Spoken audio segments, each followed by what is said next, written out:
Ang programang ito ay rated SPG. Striktong patnubay at gabay ng magulang ang kailangan. Maaaring may masiselang tema, lengguwahe, karahasan, sexual, horror o droga na hindi angkop sa mga bata. Naglasing si Dr. Carlos Benetes dahil sa ginawa ni Lynette dito. Nagtanong si Lynette kung baka sakaling lasing na lasing siya at hindi niya maalala na siya talaga ang pumukpok sa ulo ni Dr. RJ Tanyag.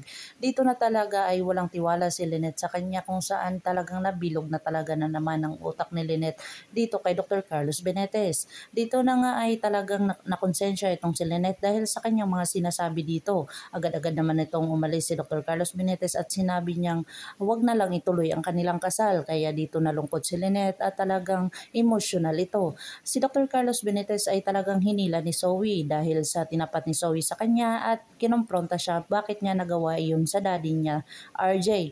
Bakit niya pinukpok sa ulo ang kanyang daddy na kung saan wala naman siyang ginagawa dito sa kanya, bakit niya pinukpok at ano ang dahilan. Dito na nga ay nagka-personalan nga itong dalawang si Zoe at saka si Dr. Carlos Benetes na punta itong sa sampalan. Sinampal ni Dr. Carlos Benetes itong kanyang anak na si Zoe dahil sa sinabihan siyang walang kwentang ama at kaya dito ay nagsisi si Dr. Carlos Benetes kaya nag-inom siya dito.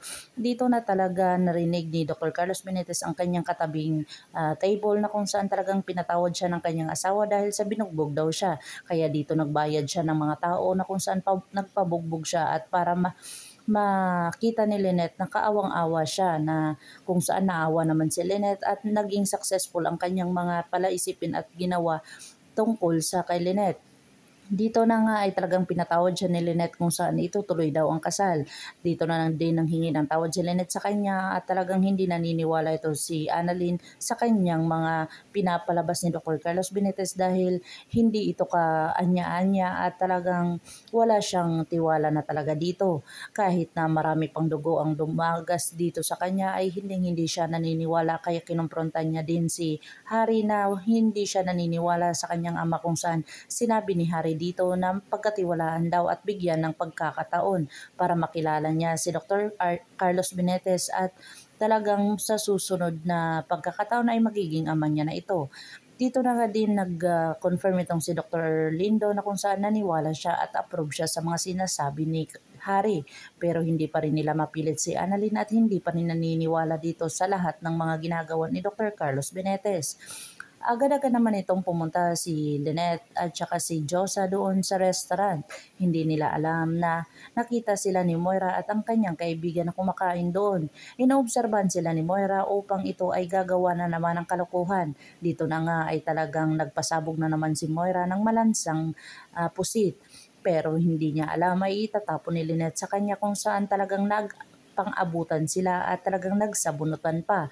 Dito na naabutan ni Dr. Carlos Benetes itong si Moira na sinasabunutan itong si Lynette. Dito na niya ay talagang sinakal itong si Moira at kung saan hindi na ito makakagalaw at nagtataka at nagulat si Lynette sa kanyang mga nakikita na si Dr. Carlos Benetes ay umiiba kapag nagagalit ito. Dito na kaya si Lynette ay matauhan sa mga ginagawa ni Dr. Carlos Benetes o talagang bilog na bilog pa rin ang utak ni Lynette para kay Dr. Carlos Benetes.